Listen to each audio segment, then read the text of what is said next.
Eto na yata ang buffet restaurant na talagang binabalik-balikan namin. For as daw was 698 pesos ay sigurado akong mabubusog ka sa dami ng pagpipilian. With over 100 and plus food choices lang naman, kaya tara, samahan niyo ako sa isa na namang nakakabusog at deserve ko to na kainan. Well, hello guys! Mother's Day special at andito kami ngayon sa Food Co Manila kasama aming mga kids to celebrate me, ang kanilang ina.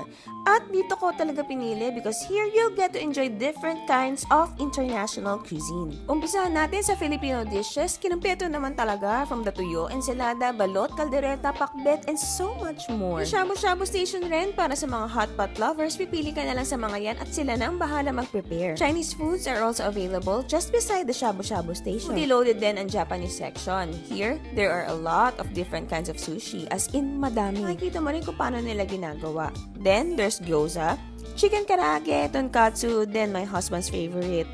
All-time favorite niya talaga tong salmon. At hindi mawawala ang pinaka-favorite ko at isa sa pinakaunang nauubos agad, which is their tempura.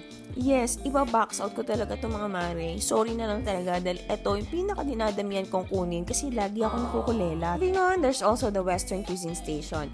May pizza, fries, you can also make your own nachos or tacos with beef and other add-ons, different kinds of cheese rin. So yeah, gumawa rin ako ng tacos. Iba't ibang pasta rin ang available and I'm just so happy na nakita ko paano niluto yung carbonara na sinerve sa amin. By the way, thank you so much, Chef. Teka, busog na ba kayo? Kasi madami pa.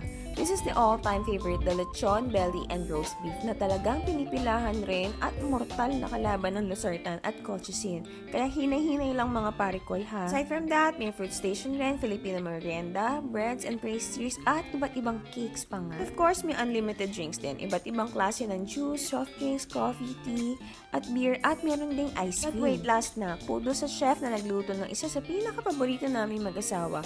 Also, one of my favorite, the buttered garlic shrimp na fresh and perfectly cooked. Well seasoned naman at fresh rin ang kanilang steamed pampano with lapu-lapu sauce. Tignan niyo naman ang asawa ko, talagang gustong-gusto niya. Madalas kasi dinededman namin ito noon. But nang tinry namin, mukhang ito na rin ang isa sa kakainin namin kada balik namin dito. By the way, it's not our first time na kumain dito. But every time na babalik kami, we still feel like it was our first time. Dahil sa sobrang dami ng foods dito, masasabi kong hindi pa rin namin natitikman lahat. Perfect rin ang Food Co Manila para sa iba't ibang klaseng okasyon because they can accommodate up to 800 and plus guests. Lalo na pagka-birthday mo ay may pasong and dance number pa nga. Bukod sa birthday promo, madami pa silang promo. Post ka na lang sa screen para makita nyo ha. They also offer gift certificates worth 1,000 pesos na pwede nyo bilhin for only 950 pesos. Pwede nyo iparegalo at gamitin sa kahit saang branch. Bukod sa Pasay City ay may branch na rin sila sa Fisher Mall, Quezon City at soon to open na ang branch nila sa Alabang. Kaya ano pang iniintay nyo? Ayaan na ang tropa, pamilya, jowa o asawa sa Food Co Manila dahil deserve mo to. So yun lamang guys. Thank you so much for watching. Bye!